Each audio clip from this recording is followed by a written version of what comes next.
Okay, so Russia is set for a complete ban on cryptocurrencies. Where have we heard this before? All right, so here's what is happening, all right? So the Bank of Russia has unveiled proposals that would see the sale of mining, mining, and circulation of cryptocurrencies banned as part of a radical move that finance chiefs said would protect the economy from the risks associated with digital currencies.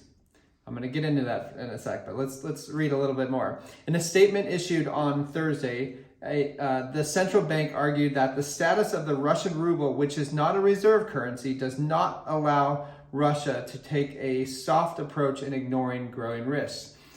You mean risks of being irrelevant? All right, so here's this. So in the views of officials, additional measures are advisable. Regulators proposed a tranche of restrictions that it said would minimize the threats associated with the spread of cryptocurrencies, including the banning of transactions from the Russian market, prohibiting digital denominations from being issued, and preventing financial institutions from investing in them. Okay, so there's a reason for this, and first off, I'm going to say they're going to fail so miserably that this is going to be a complete embarrassment. I'm sure that the entire world is going to see this and probably know that this is going to happen. That's why crypto hasn't really moved too much, okay? So back last year, there's an article on CNBC.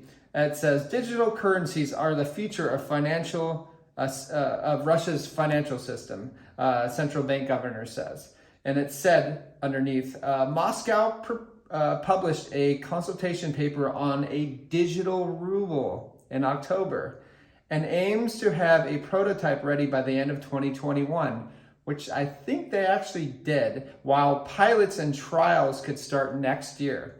And so why do they want a digital ruble? It's probably going to take care of a lot of things. They're printing a lot of currency. For instance, back in 2020, the Russian ruble lost 18% of its value in just 1 year. So yeah, Bitcoin provides a way out.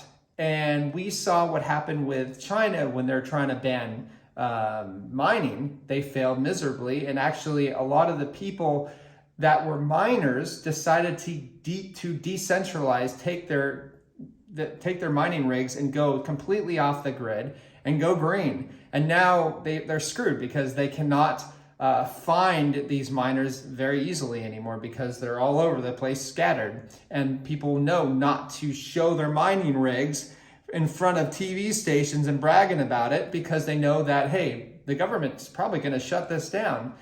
And we see this story over and over again. So my theory is that they are digging themselves in a hole and they will eventually figure this out. Meanwhile, there are countries that are going to be buying up Bitcoin and pretty much putting to shame Russia at this point.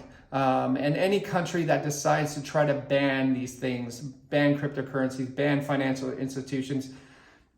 Back in 2017-16, what's his name? Andreas Antonopoulos once said that governments are about 10 years behind in this space. Okay, that was back several years ago. The amount of innovation and creativity has gone through the roof to where governments are probably 25 years from even figuring out the whole space, and they'll never catch up. There's a reason for that. There's red tape and there's bureaucracy, which the free market doesn't have to go through. Remember, this is a permissionless ecosystem and it's decentralized. Governments are incapable of banning this, and we all know this already. So I'm buying, enjoy the dip if it actually happens, and I'll talk to you soon. Bye-bye.